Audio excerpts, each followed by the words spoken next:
largest MICE, that is meetings, incentives, conferences and exhibitions, which comprises of 15 convention rooms, including main auditorium, a ballroom and 13 meeting rooms, built across more than 73,000 square meters of area. It has a capacity to host 11,000 delegates. Bharat Mandapam can accommodate 7,000 delegates. This is 4,000 plus. The convention center consists of materials and objects inspired by Indian culture in the form of terrazzo floors with brass inlay representing Rangoli patterns and the works.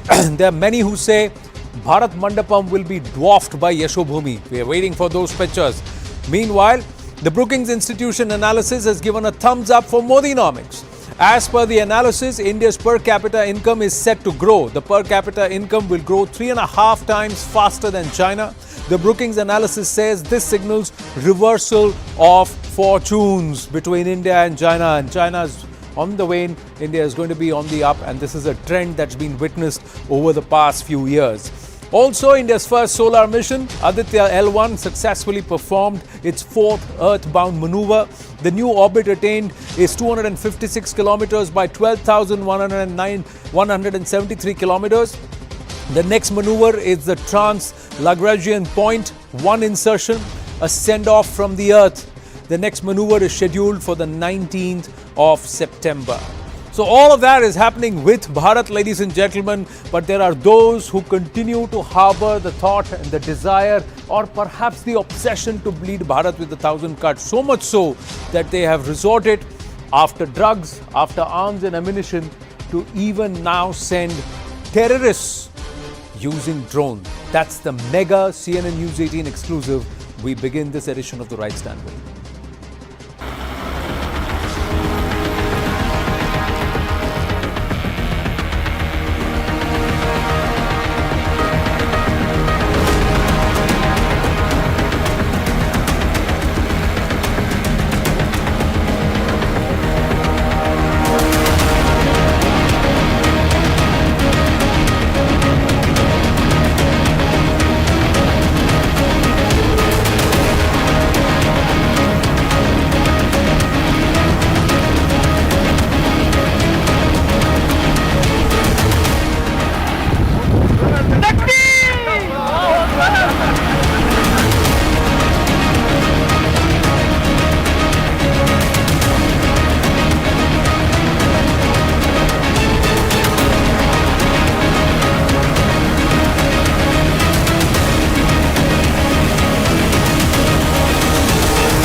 Ladies and gentlemen, as the gun battle in Kokarnag rages, CNN News 18 has accessed a very exclusive footage of Pakistan's new strategy.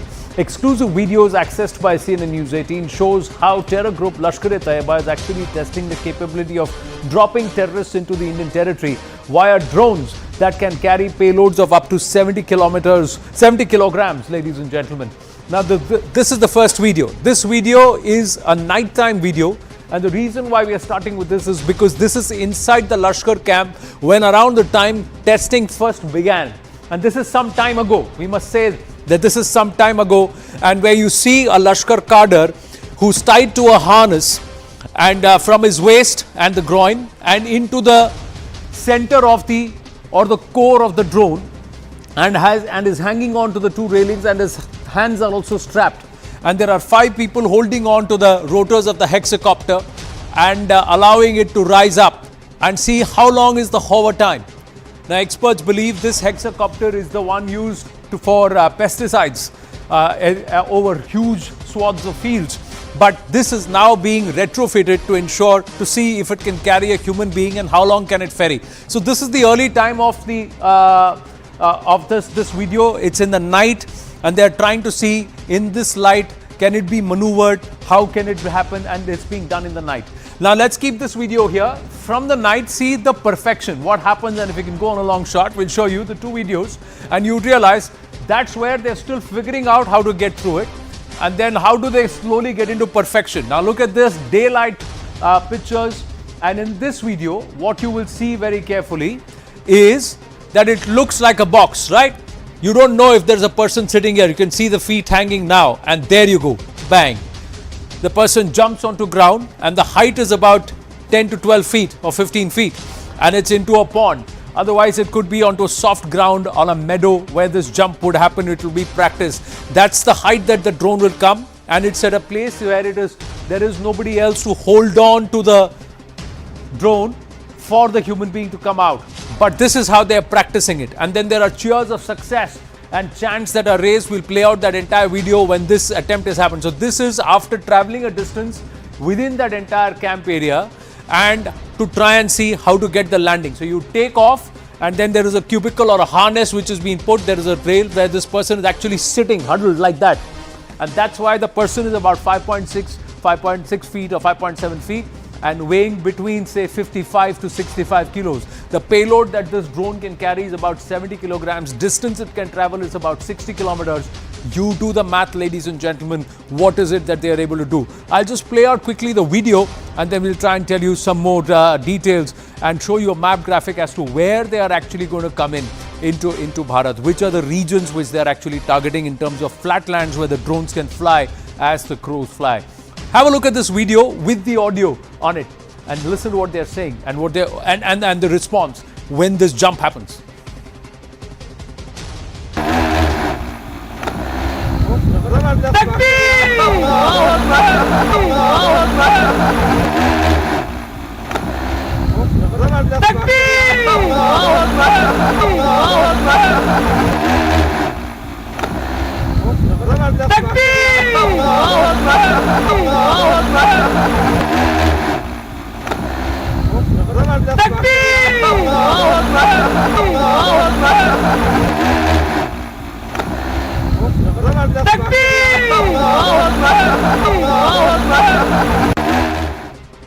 So here's what we are understanding, ladies and gentlemen. It's all happening along the border areas. The LOC are a little hilly, so they're trying to get into flatland. So from Pakistan, the drones are flying to 4 areas. Jammu, where it's little flatter along the IB. There is Punjab, Rajasthan, and even Gujarat. So the infiltration is being planned across the borders where it is flatland. So the crow flies, there is no restriction, and there can be programming, and the altitude need not be more than 70 to 100 feet. It can avoid the radars, still fly across. That's what is being planned at this point, ladies and gentlemen. And look at the menace. The drone menace is, and the numbers prove it. The drone menace in Jammu in 2020 was 20. In 2021, this menace was 30. We'll try and put out those numbers. Now, have a look at this. How it's increasing. 20, 30, year after year, the drone numbers are going up. 2022, it came down. Punjab, in 2020, it was 48. 2021, 65. It's gone up to 267 in 2022. Rajasthan, 10, 8 and 23. So infiltration happening even via Rajasthan. And Gujarat, 2, 2 and 8. So clearly the enemy is recalibrating. The enemy is saying that, all right, if the LOC has become tight, the grids are tightening there. Let's try and look at other areas, avenues which we've not considered in the past because it was too tedious, it was arduous, and it was a huge cost, and of course an issue of attrition. If the drone can help circumvent that, why shouldn't we get into that mode? Let's go straight across to our guest, Group Captain MJ Vinod with us. He knows a thing or two about drones. He's got a similar quad behind him carrying a payload as an image. We also have Major General Sanjay Soy, defense expert and who served multiple times, at least 7 times if I remember correctly, in Jammu and Kashmir. A lot of counter-terrorism operations also. And of course, Brahmachalani is with us. Good evening, Namaste, Jai Hind, gentlemen. I'm going to first ask the drone expert to tell us a little more about this drone. Yes, Group Captain Vinod. Thank you, Anand, and congratulations on being the Dirty Dozen +2. Coming to the point straight, the previous image that you saw behind me, it's a well-established payload, the heroin payload that we all are aware being carted across Punjab and Jammu and even in Rajasthan area. So a lot of drugs is coming into the country, and this drug money is being used against our country. So there is, barter of drugs and weapons. It's an old nexus, everybody is aware. But this new menace, to quote this new menace, let me take the viewers and you back to the current order that has been given by Indian Army, that is the drone Mule. A Mule drone which can carry 30 to 60 kgs up to 70 kgs in the high altitude region. And our Indian Army is already awarded such contracts, and you know that for a fact that even my wife's company, we make drones of this caliber.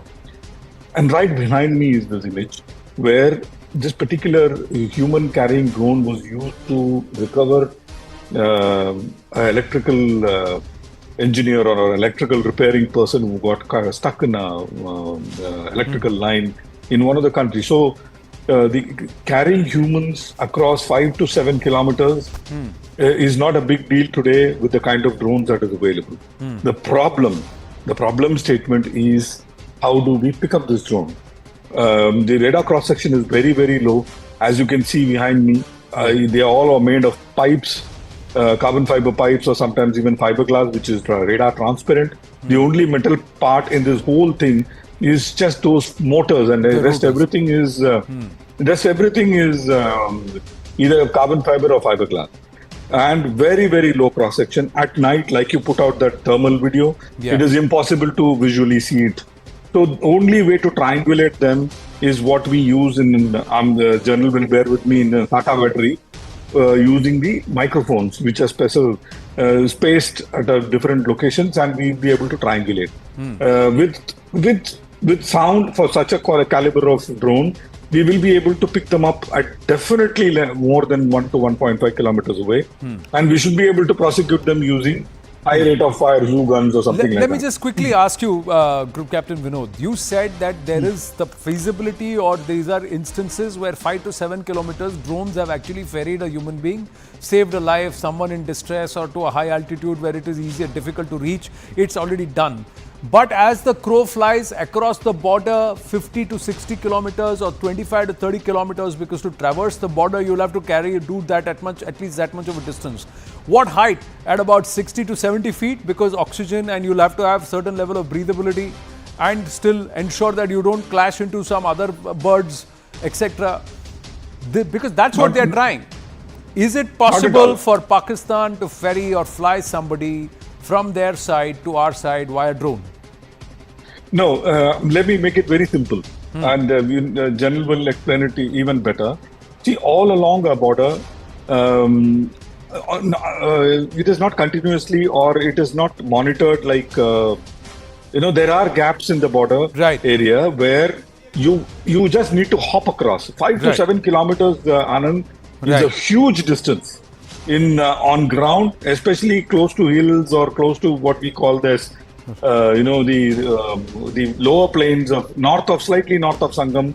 It's a huge distance. Even 1 or 2 kilometers is good enough. What they are trying to tunnel is less than 1 kilometer. So 4 or 5 kilometers, 3 kilometers of jump hop is no oxygen, nothing is required. They come 40 to 50 meters height, like the way they are coming in, not even 40 to 50 meters, maybe 10 to 20 meters, and drop them in some pond, and then they vanish in thin air at night. So it's possible. Now let me show you proof, sir, that this has happened. That's what our Group Editor, Security Affairs, Manoj Gupta, is getting us before I bring in Major General Soy and Brahmachalani. This has actually happened. We have confirmation here, and this is the first time you're seeing the pictures of this terrorist. The Lashkar-e-Toiba has tested this drone human dropping in the Shakargarh area. The terror outfit sent one of their cadre a few months ago via a drone in Punjab, and that's the terrorist. He was nabbed. Now, during investigations, he's disclosed that he was sent by Lashkar top brass and was given money for the same to get into that drone copter and travel all this way and come across to this place. According to our intel source, the suspect was told to collect weapons and other ammunition from his sources in Punjab, but before that he was apprehended by our security agencies.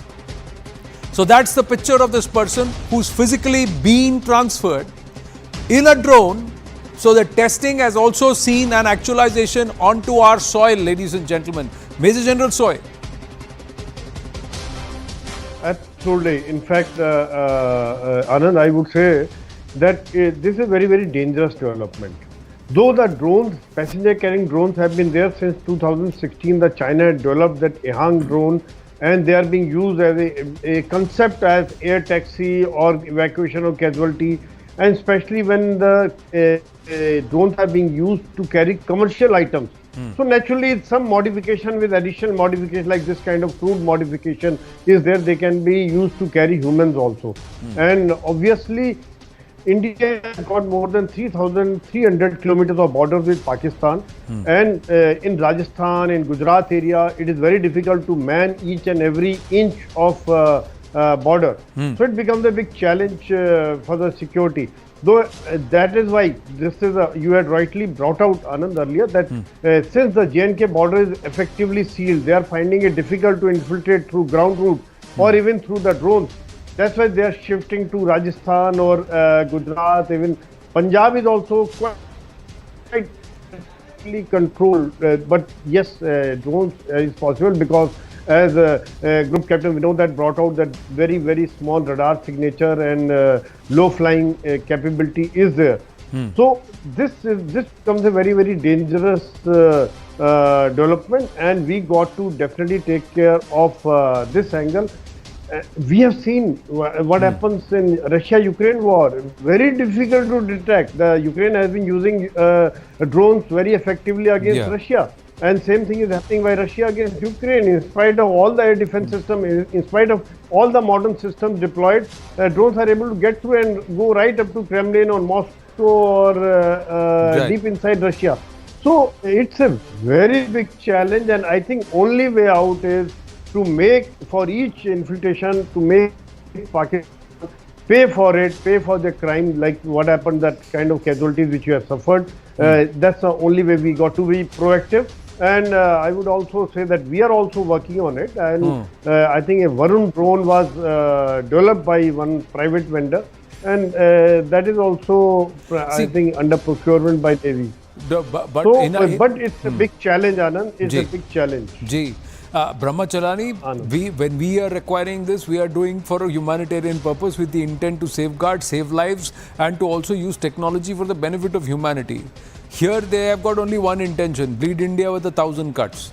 They may have nothing there. They'll take the money, sit on the drone, come here and try and do some mayhem, knowing fully well that a bullet on their name is already ready.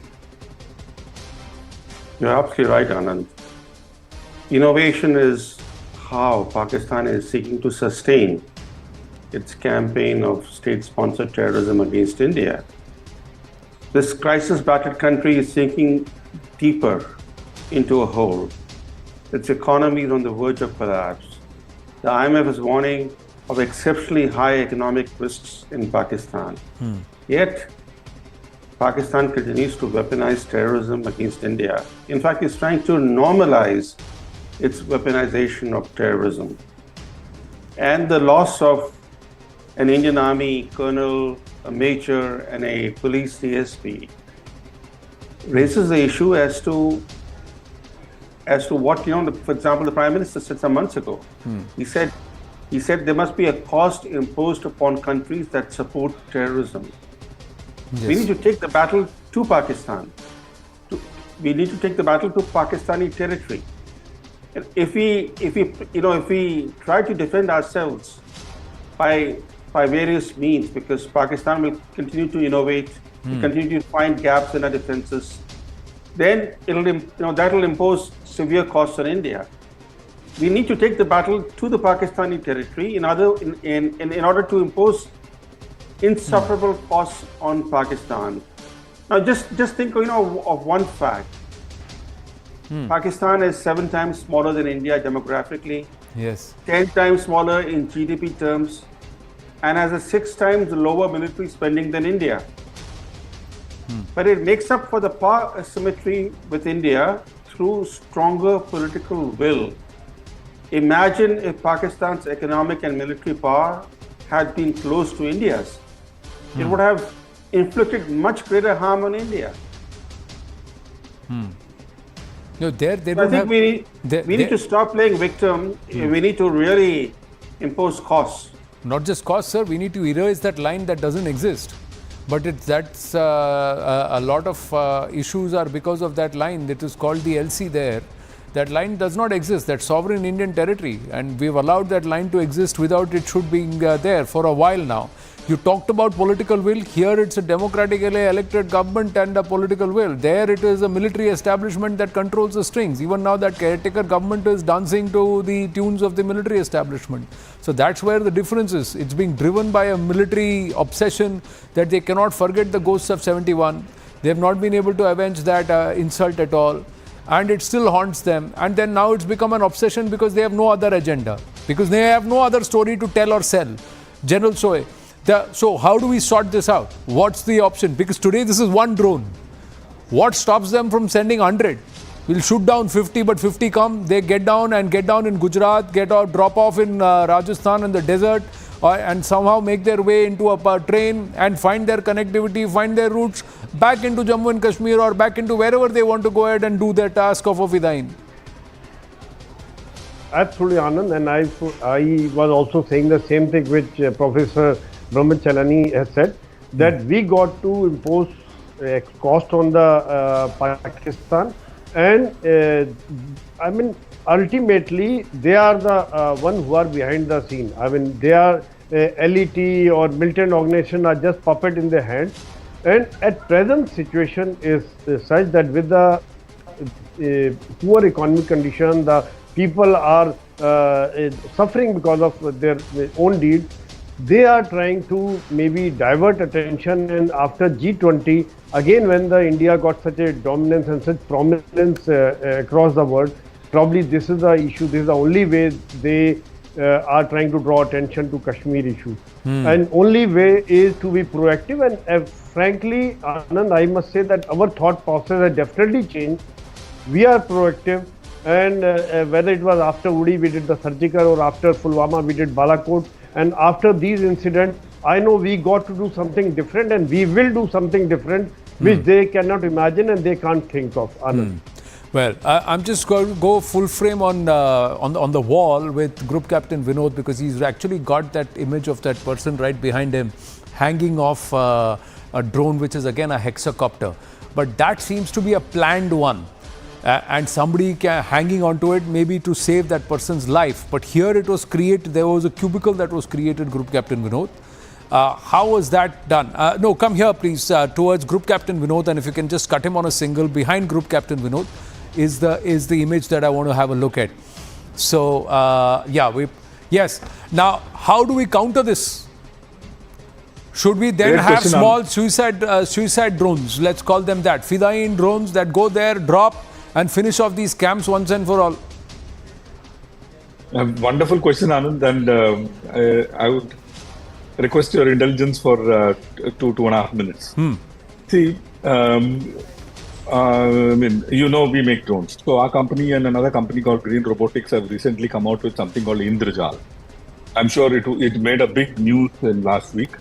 So in the probably, I mean, everything aside, as technology, probably India will be the first country to come out with a holistic solution. The solution is active radar to pick up longer the RCS drones, and passive radar systems like the one which I've talked about, passive radar and passive sonar systems to pick up the smaller drones, and thermal electro-optical payloads, all put together in a C4I system. And like you correctly covered, the fidain drone, so we call it the hunter drone, which is our contribution in the Indrajal system, is the hunter drone goes and crashes itself onto any incoming rogue drone, including such drone.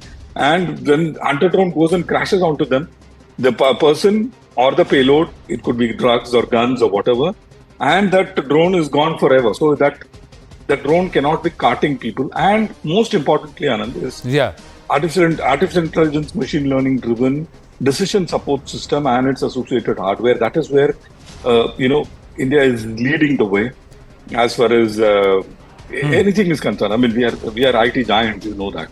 Record, replay, training, everything is part of the system. Now, this is to counter. It is like you correctly said. You can't counter 100% of them. That is the problem. Correct. So I go back to what the previous speaker said. He talked about taking the fight to the heart of the enemy, drive the Right. dagger through his heart. I tweeted about it, and it is not for some fun. Take out ISI headquarters, make Pakistan army so small that rest of the Pakistan army is finished off by their own population, because their own population has had enough of this, Jammu Kashmir ka churan jo bech rahe hain wo log. Huh. They have had enough of it. And because of this Kashmir ka churan bech ke, unka desh ka churan bik gaya hai. Huh. Now look at the amount of gurbat that is there. Look at every young Pakistani wants to just run away. No, Pakistan is in the but verge these are of also collapse. people. Please understand, General Soy and Brahmacharani, people who are this guy, this cadre, this person who's agreed to get into a drone, would also be really, really scared. You're in a hexacopter with no protection and about, say, 50 to 100 feet above ground, and you got to travel 15-20 kilometers on the drone and then jump off it. But it's being done for a petty amount of money to our other guests. And that's what, see, this is what you see behind Group Captain Vinod, is something which is being practiced, or it's being shown that it is its capability. These people are doing it not with an intent to save lives. They are doing it with an intent to take lives. So that clarity has to be there. So how do we make sure they don't do it? And they're moving away from Jammu and Kashmir now, Brahmachalani ji. They are moving away. They are looking at the like you mentioned, 3,300 kilometers of the IB and its flat lands. Tomorrow they'll start using these drones just to run away from Pakistan and drop into India. We can't afford that too. You're right. They will look for any opening that they can find. Today it might be drone, tomorrow it might be some other means. They'll continue to improvise, they'll continue to bleed India. The whole effort is to destabilize India. Fortunately, India has managed to counter Pakistan's terrorism strategy, not effectively, but to a large extent, it has ensured that the Pakistani strategy does not come in the way of India's rights. So that by itself is remarkable. But I think where India has been not very effective is in imposing costs on the enemy. We need to focus more on how we can actually impose substantive costs on Pakistan. How India can bleed Pakistan, to say it bluntly. We focus too much on defense, defending ourselves, countering Pakistan's infiltration bids. All that will work better if we can bleed Pakistan. Yes. Why should a smaller country be able to bleed India? True. See, for some time you actually use a repellent to defend yourself from mosquitoes, because their bite stings, and then you tend to squash the mosquitoes that come into your house. After some time you decide to exterminate those mosquitoes and to look at a permanent solution to that. So are we close to that step, because you reduce them to a level of economic penury where tomorrow they don't even have the gumption to stand up? So at Balakot, they didn't have it, and they'd almost put their hands up, and had it not been the way things played out, things would have been different. But is it time to use a different way, different technology? If they are trying to use technology to send human beings, should we use technology to send those human beings away from our territory, back towards their borders and where they should be? So those are questions that remain. Gentlemen, I have run out of time on this exclusive. Thank you so much for joining us this evening. Always a pleasure to speak with you.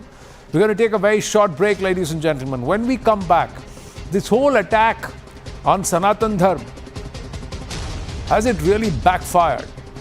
Has it done far more harm to this comedy of contradictions? Stay with us.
पैर तो पूरा भीग गए।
समाप्त करना चाहते हैं। ये लोग मिलकर अब उस सनातन को खंड खंड करना चाहते।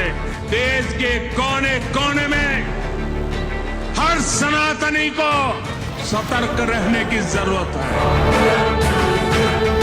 Sanatana did not unite India. Everybody here, wow, Sanatana only divided Indians, Hindus. That he should understand. सनातन धर्म पर किसी को भी टिप्पणी करने का अधिकार बिल्कुल नहीं है। सभी धर्मों का हमें सम्मान करना चाहिए। Let him explain. This is Sanatan, on which the BJP stands, or RSS stands, or Prime Minister stands on these principles. He has not explained.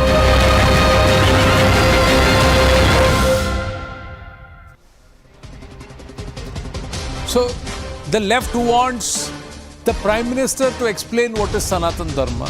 The AAP says nobody should question Sanatan Dharma. The Samajwadi Party says don't question Sanatan Dharma. Uddhav Balasaheb Thackeray Sena says don't question Sanatan Dharma. Then you have the JDU, which also says don't question Sanatan Dharma. But there are others who are saying question Sanatan Dharma, especially BJP's brand of Sanatan Dharma. DMK says all of Sanatan Dharma is the problem, that's what's divided Hindu society or India.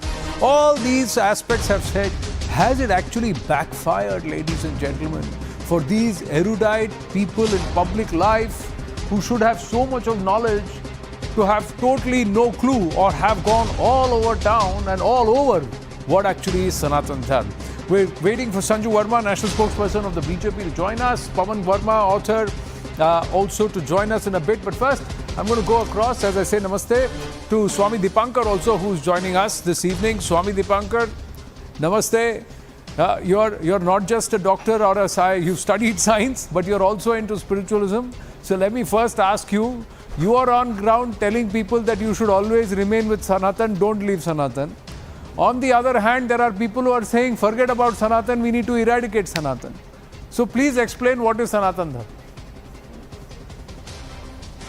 सनातन वो आनंद भाई जो सत्य है, सनातन वो जो शाश्वत है, सनातन वो जो अनंत है, सनातन वो जो भगवंत है, ईश्वर सत्य जगत मिथ्या, सनातन ईश्वर और परमात्मा को दोनों को ही एक मानते हुए आगे बढ़ता है और दोनों को ही ग्रो करने के लिए प्रेरित करता है। सनातन वो जिसे जिया जाता है, किया नहीं जाता, किया प्रपंच जाता है, जो वर्तमान हम लोग देख रहे हैं। मगर मैं मुझे दुख है इस बात का कि जिस प्रकार की परिस्थितियां सनातन के साथ घटित हो रही हैं, मुझे प्रतीत होता है कि 295 दिन की यात्रा का मेरे आधार मुझे स्वयं समझ में आने लगा है कि जो सोचकर चल रहा था वो वर्तमान दिख रहा है। कितना सस्ता हो गया जमीर कि अब बाजार में बिक रहा है। मुझे दुख होता है इस बात का कि इतने बड़े गठबंधन में कोई एक व्यक्ति गलत को गलत कहने को तैयार नहीं है। एक व्यक्ति, यहां से सूर्य की दूरी कितनी है सूरज की आनंद भाई? 15 लाख कुछ मीटर हो गए। अगर सूरज मतलब उसके डायमीटर से 15 लाख को अगर आप देखते हैं या डाइवर्ट करते हैं तो निकल कर आता है 108। चंद्रमा की दूरी को तय करते हैं और उसका गणित निकालते हैं तो डायमीटर से डाइवर्ट कर आता है 108। सूर्य आत्मा का और चंद्रमा मन का प्रतीक, और दोनों को संजोने के लिए माला का मन का होता है 108। मैं समझता हूं कि वक्त के शिकंजे से कौन बचा यहां है, ये मिट्टी बताएगी कि सिकंदर कहां है। ये बड़े बड़ों को लील गई, ये भारत की मिट्टी है। इसे माथे पर लगाओ तो लोग मस्तिष्क पर बिठा लेते हैं। जब आप सनातन के विरोध में खड़े होते हैं तो उसी सनातन से आप 24 में वोट मांगने जाएंगे। उसी सनातन के आप उन्मूलन की बात करते हैं। उसी सनातन को आप एचआईवी से तुलना करते हैं। उसी की डेंगू, मलेरिया और रामचरितमानस पर ना जाने क्या क्या बोलते हैं। क्या कहिएगा सनातन के लोगों से, 80-90 करोड़ लोगों से कि आप मुझे वोट दीजिए, मैं आपका उन्मूलन करूंगा। Death will kill you later but your ignorance will kill you much before it दादा। और मैं आपके चैनल के माध्यम से समूचे विपक्ष से कहना चाहता हूं परमात्मा के लिए गलत को गलत कहिए सर। सर वो तो कह रहे दुनिया हैं कि आपको सुनना चाहती है। Point here is that they want to eradicate this concept of Paramatma itself. That's also a concept of Sanatan Dharma. Anyway, I'm just going to come out and say your Sanatan versus my Sanatan. This is how they are trying to bring down the the argument to Sanju Verma. So, what is BJP's brand of Sanatan then? That's what the left wants to understand. आनंद जी, पहले तो Swami Dipankar, he is a scholar, और उनके सामने सनातन पर भाषण देना मेरा तो बनता नहीं है. He is very knowledgeable, but I also have to tell you, I read your excellent article on Sanatan Dharma on your CNN News 18 website and I had so much to learn. पर अपनी बात शुरू करने से पहले पॉलिटिकल डिबेट तो है, ये हो ही गई है, और जब आप बीजेपी के राष्ट्रीय प्रवक्ता को लेकर आए, मतलब ये पॉलिटिकल डिबेट होगी जरूर. I just have a few lines which I want to say. These are not my lines. This is something which was tweeted by a handle called Deshbhakt on Sanatan Dharma, and I found it very riveting. मैं पूजा के फूल में हूँ, मैं शिव के मूल में हूँ, मैं गंगा की लहरों में हूँ, मैं भव्य राम मंदिर में हूँ, मैं शोभा यात्रा में भी हूं, मैं आध्यात्मिक स्वतंत्रता में हूं, मैं अतीत के कण कण में हूं, मैं वर्तमान के हर प्रण में हूं, मैं सर्वधर्म संभाव में हूं, मैं आदि भी और मैं अंत हूं, मैं सनातन हूं. I think this was so beautifully worded, but I just have this to say. Beyond the fact that Sanatan Dharma found its genesis in Bhagavad Gita, which means knowledge of the soul and something which is eternal, indivisible, that is all fine, but मुझे लगता है this entire debate on Sanatan Dharma, the reason it has rattled the opposition camp, and you will find out in just 10 seconds, I have some interesting statistics to tell you. This is the reason why the opposition, ये जो बोलती है कि BJP डर गई, BJP नहीं डरी, ना नरेंद्र मोदी डरे हैं, ना अमित शाह डरे हैं, ना जेपी नड्डा डरे हैं, ना संजू वर्मा ही डरी है. डरा यदि कोई है तो वो है राहुल गांधी, जो अपने आप को एक तरफ तो दत्तात्रेय कौल ब्राह्मण कहते हैं, and दूसरी तरफ he has failed to even condemn Udayanidhi Stalin's gibberish against Sanatan Dharma. You show me one leader. What did Uddhav Thackeray say? His father was called Hindu Hriday Samrat Balasaheb Thackeray. Udayanidhi Stalin के remarks पर Uddhav Thackeray said, Udayanidhi Stalin has clarified, we are happy. क्या clarification थी? Udayanidhi Stalin actually brazened it out and said, given a chance, I will repeat what I said. But let me just tell you this. In the 2019 Lok Sabha elections, and it will take me only 10 seconds to tell your audience why the Sanatanis, ये धर्म और अधर्म के बीच की इस बार 2024 में जंग होगी. It is not BJP versus I ... The Hindu vote share of BJP in 2019 went up from 36 to 44%, and within that bigger umbrella, the vote share of OBCs for the BJP rose from 34% to 44%. For Dalits, our vote share went up. Our Dalit vote share went up from 24% to 34%. Our Adivasi vote share went up from 37% to 44%. And our Brahmin vote share went up from 47% to 52%. कहने का तात्पर्य ये है that the biggest rise in vote share in Lok Sabha 2019, which the BJP under the aegis of Narendra Modi witnessed, was in the OBC segment and in the Dalit segment. Especially Dalit segment, a rise from 24 to 34% is something which is commendable by any yardstick. And it is this that has rattled the opposition, and hence you see the likes of Udayanidhi Stalin, who himself is a converted crypto-Christian, saying we are not against Sanatan Dharma when he found himself with his back against the wall, but we are against the caste hierarchy. तो मैं वही कहूंगी जो मैंने आपकी debate में पिछले हफ्ते कहा था to Mr. A. Raja first, more than Udayanidhi Stalin, because A. Raja is a far more senior leader.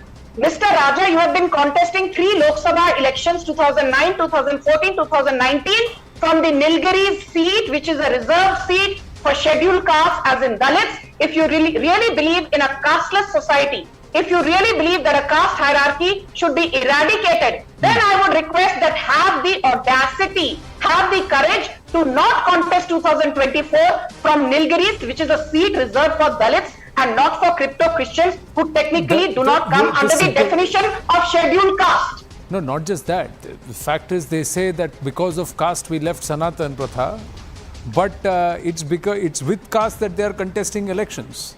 So for the whole argument then seems lopsided. Pawan Verma ji, namaste, Jai Hind sir, thank you for your time.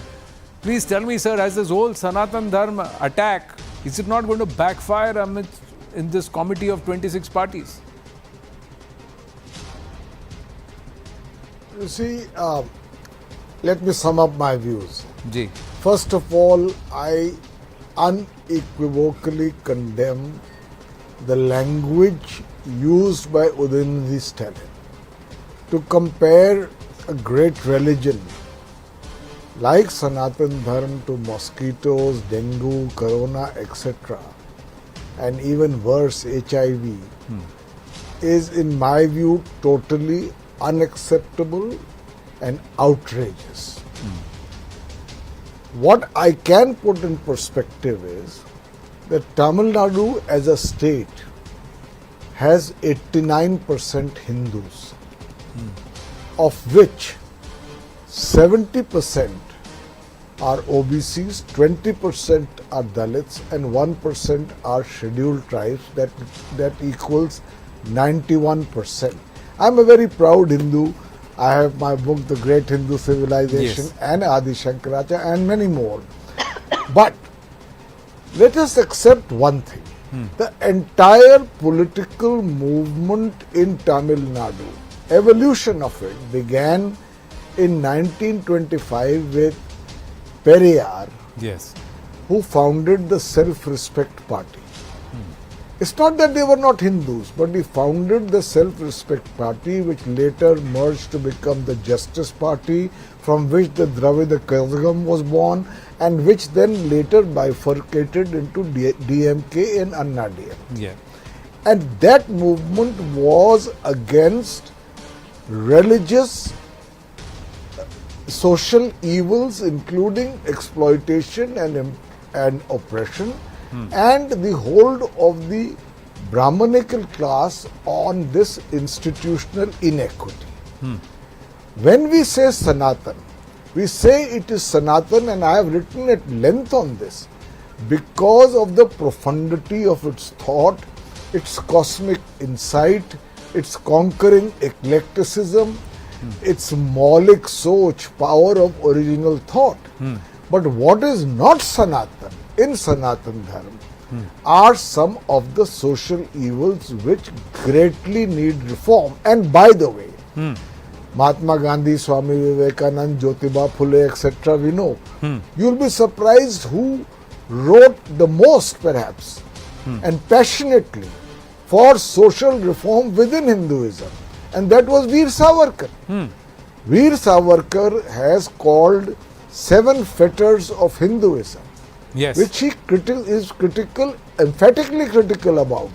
Vedokta Bandi, where Vedas are only for the upper caste. Vyavasai Bandi, where you can't take up any profession of your choice. Beti Bandi, where there is no intercaste marriage. Roti Bandi, where there can be no intercaste dining. Sparsh Bandi, the practice of untouchability. And he has written extensively on Correct. this. So I think when we posit in one words the BJP as a spokesperson party for Sanatan Dharma, which I support, on the other hand, it must accept that Hinduism by its very nature allows for critique, not in the language of Udayanithi Stalin. The Charvak school of Hinduism called the Vedas a bunch of lies. It was a materialist school, and yet it is a part of Hinduism. Therefore, to suddenly say that we have a monopoly on Sanatan Dharma, and 89% of people in Tamil Nadu who are Hindus and have repeatedly voted for the DMK or the Anna DMK, which have followed the Periyar line of being anti-religion in terms of its social evils which it has perpetuated for millennia. Right. I think there is a difference. But Pawan Verma ji, before Sanju Verma responds or we go to, let me ask you this. You talked about discrimination and social reform. Name the one particular way of life that's been codified in Bharat, Hinduism.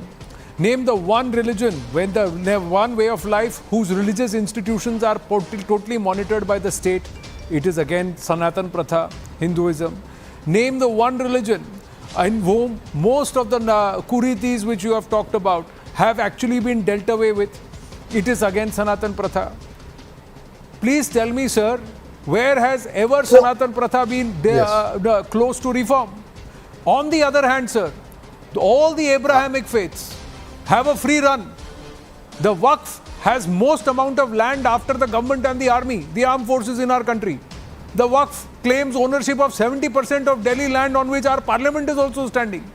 That's the level to which we have allowed the freedom. Nobody is calling for reform here, sir. And the problem, sir, is that tall leaders, let me respond to sir, you. within this, Anand, sir, coming to you, sir.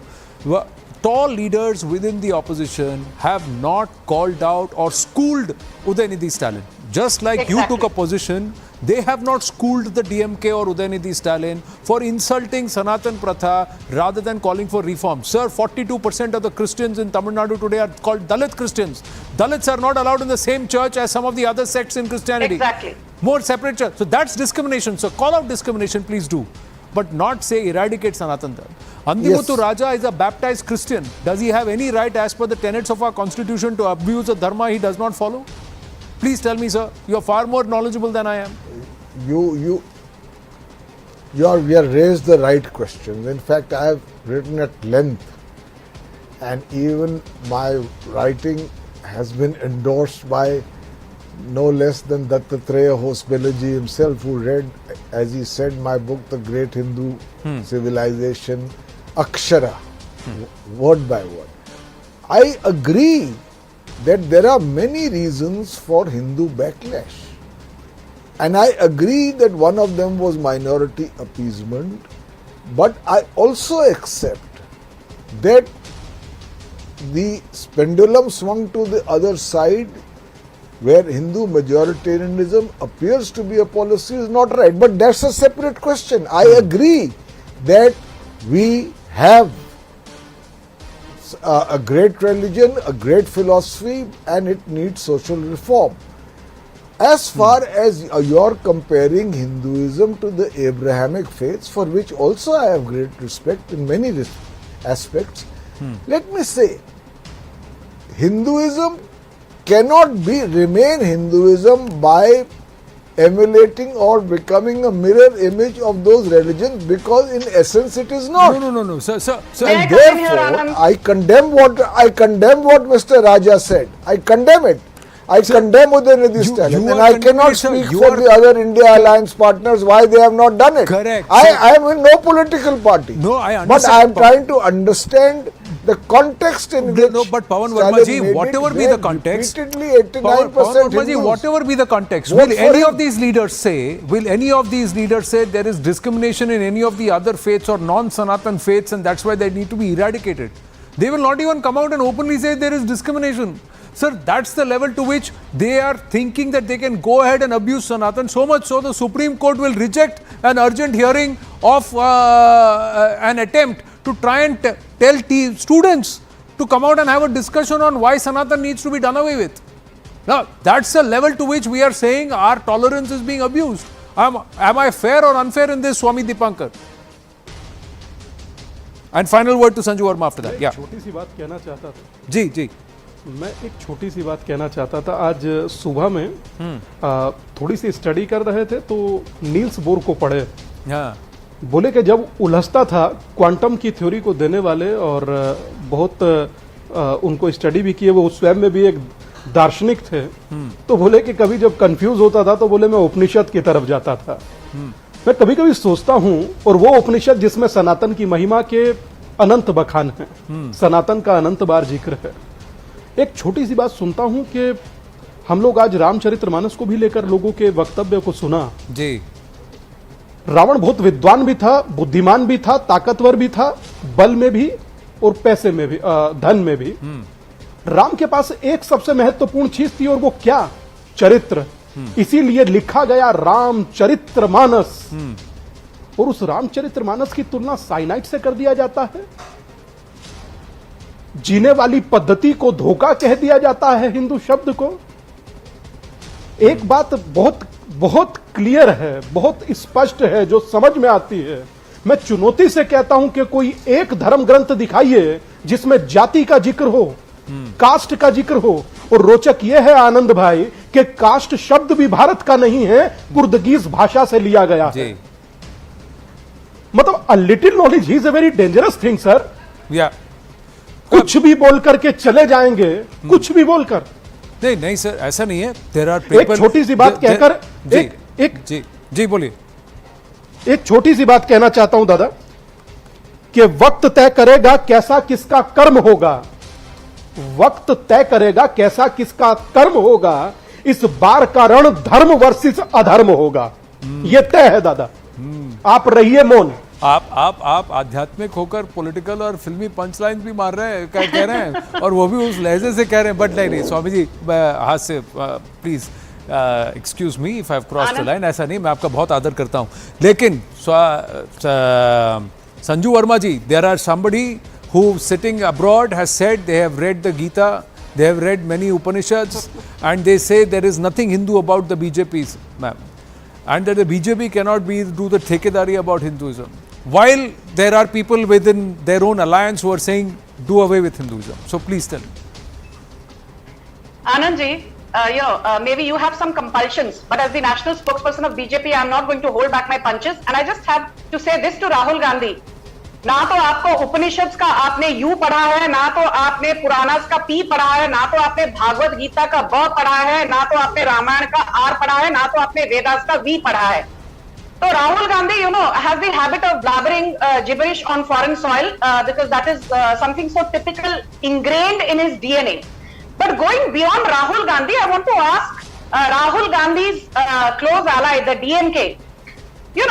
The entire narrative now is being spun by be it A. Raja or an Udayanidhi Stalin or even a Priyanka Khadge. The moment they found their back to the wall, they said, oh, we were not actually talking about eradicating Sanatan Dharma. We were talking about eradicating the caste hierarchy in Hinduism. We were talking about a casteless society. So I want to ask A. Raja, a baptized Christian. I want to ask Udayanidhi Stalin, a crypto-Christian. I want to ask M.K. Stalin, a crypto-Christian. Have to wind up. I want to ask them just one thing, and I will end in 20 seconds. 10, ma'am, I'm already over. Yeah, sorry. Within the Christian community, you have the Pentecostal church, the Baptist church, the Congregational church, the Presbyterian church, the Eastern Orthodox church, the Roman Catholic church, the Church of England, the Brethren church. I have to. So that is something that nobody talks about and nobody wants to talk about. I have to wind up on that note. Thank you very much to all our panelists, winding up the right stand, and it's time for Brass Tacks with Zaka.